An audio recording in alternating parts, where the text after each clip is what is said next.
Good morning, dear students. Now, in today's lecture, we will explain next few important definitions. Because in yesterday's lecture, in last lecture, we have explained 4 different type of definition, just like as chelate, ambidentate ligand, coordination sphere, and coordination polyhedron. And the next one is here in different type of definitions section. Now we will explain homoleptic complex. Okay, what is homoleptic complex? Just see, there is only one kind of ligand present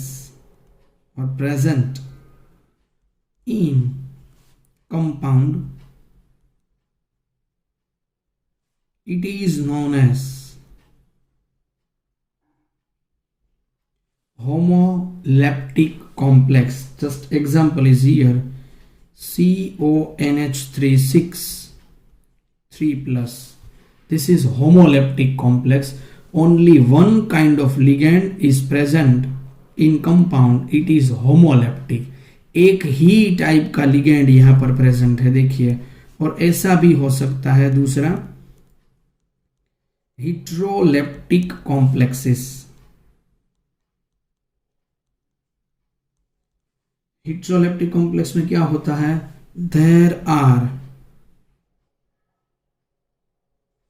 more than one kind of ligand, or we can say that there are more than 2 kind of ligands, 2 or more kind of ligands. So यहाँ पर heteroleptic complex में the kind of, but यहाँ पर मैं फिर से correct करता हूँ, there are more than 1 kind of ligand. बीच में कॉल आ गया था इसलिए फिर से मैं यहाँ पर स्टार्ट कर रहा हूँ. present in compound,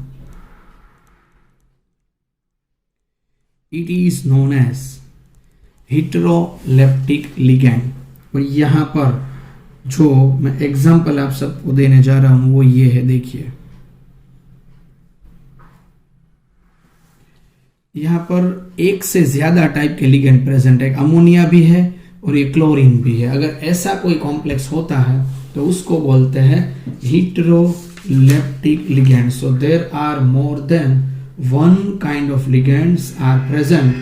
it is known as heteroleptic ligand. ठीक है, ये हेटेरोलेप्टिक डेफिनेशन है लिगैंड की. चलिए, इसके बाद हम थोड़ी दूसरी इंपॉर्टेंट बातें यहां पर करते हैं. देखिए, अगर आपके सामने ये क्वेश्चन हो कि विच ऑफ द फॉलोइंग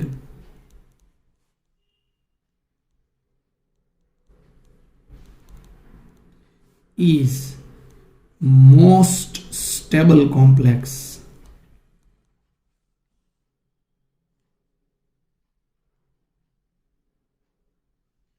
इसमें से सबसे कौन ऐसा लिगेंड है जो सबसे स्टेबल है? देखिए, ये आपके सामने एग्जांपल यहां पर खड़े हुए हैं.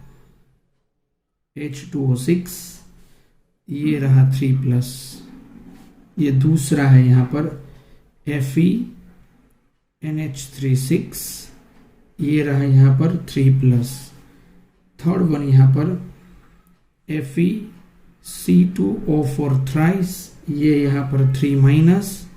ये फोर्थ वन यहां पर रहा FeCl6, ये रहा 3-.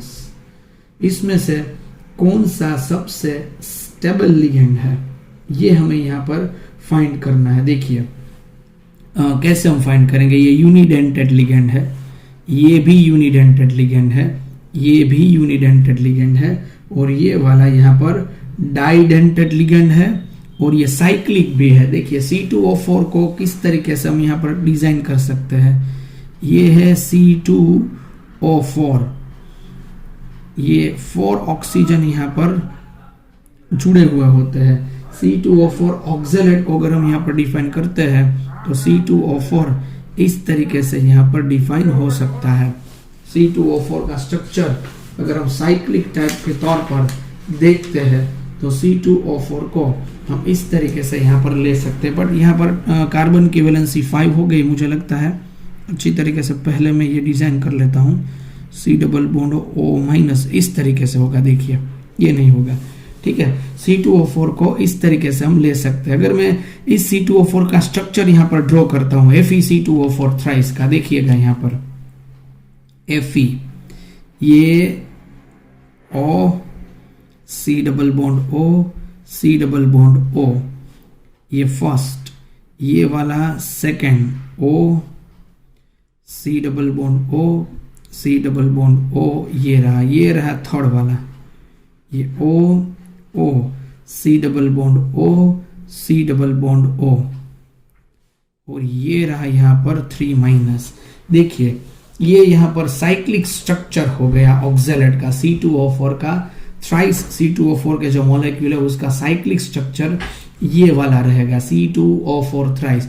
अगर हम जानते हैं, लास्ट लेक्चर में हमने पढ़ा था कि साइक्लिक स्ट्रक्चर होता है वो नॉन साइक्लिक स्ट्रक्चर से ज्यादा स्टेबल होता है। तो C2O4 3- वो किलेट स्ट्रक्चर है, इसीलिए उसकी स्टेबिलिटी यहाँ पर ज्यादा रहने वाली है। So if we want to give the example that which ligand or which complex compound is more stable compound, then we can say the reason is about chelate। समझा कि नहीं समझे आप? ये साइक्लिक स्ट्रक्चर है, इसीलिए इसकी स्टेबिलिटी या नॉन साइक्लिक स्ट्रक्चर से ज्यादा रहेगी। H2O, NH3, क्लोरीन, ये सभी non cyclic structure type of compounds है, और ये वाला साइक्लिक कंपाउंड, इसीलिए उसकी स्टेबिलिटी वो ज्यादा रहने वाली है। ओके, तो हमारे सामने ये साइक्लिक और नॉन साइक्लिक कंपाउंड के बारे में इंफॉर्मेशन यहाँ पर हो गई है। चलिए अभी हम आगे बढ़ते हैं हमारे बहुत ही इंपॉर्टेंट टॉपिक की तरफ, वो है नोमेनक्लेचर ऑफ IUPAC कंपाउंड।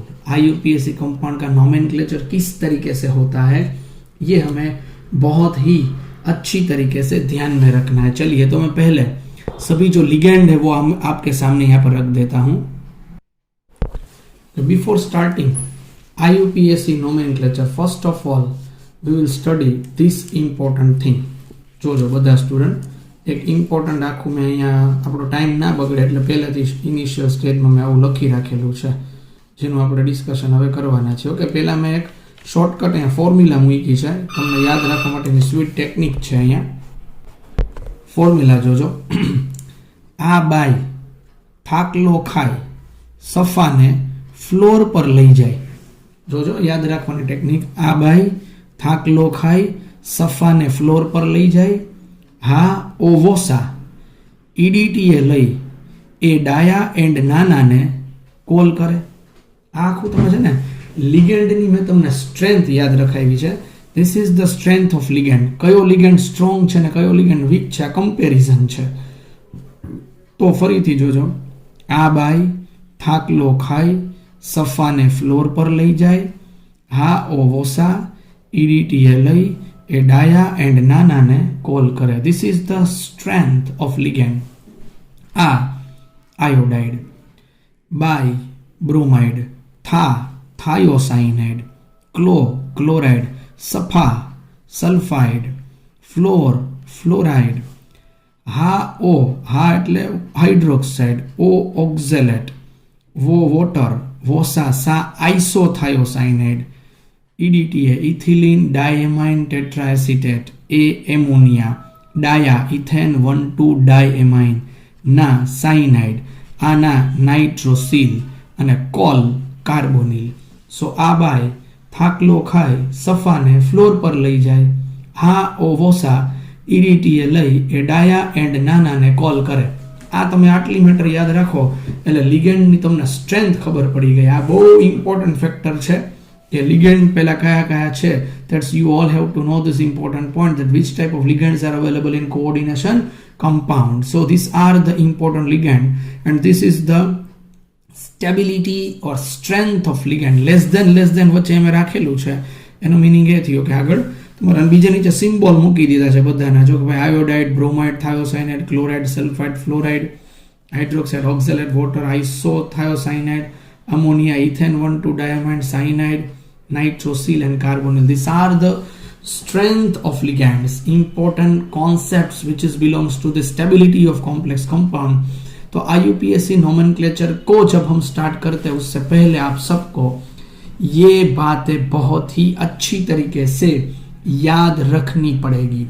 अभी दूसरी इंपॉर्टेंट मैटर, जबकि यहाँ पर IUPAC नोमेनक्लेचर शुरू होता है, आप सबको मैंने ओ वाला सफिक्स याद रखवाया था। आयोडाइड तो आयोडो, ब्रोमाइड तो यहाँ पर ब्रोमाइडो के नाम से जाना जाता है, thiocyanato, chlorido, sulphido, fluorido, hydroxido, oxalato, water को एक्वा के नाम से जाना जाता है, isothiocyanato, ammonia, ethane 1,2 diamine, cyanido, CN minus अगर यहां पर होता है तो साइनाइडो होता है, नाइट्रोसिल और कार्बोनिल, ऐसे ही नोमेनक्लेचर में रखते हैं। जब मुझे लगता है फर्स्ट या सेकंड लेक्चर कोई मैंने लिगेंड का जब यहाँ पर टाइप्स दिया हुआ था तब एक पूरा पेज यहाँ पर भर के हमने बातें की हुई थी कि ओ पीछे लगाते हैं जो नेगेटिव आयन है उसके सफिक्स में, और जो न्यूट्रल लिगेंड है NH3 है तो वो अमाइन के नाम से जाना जाता है,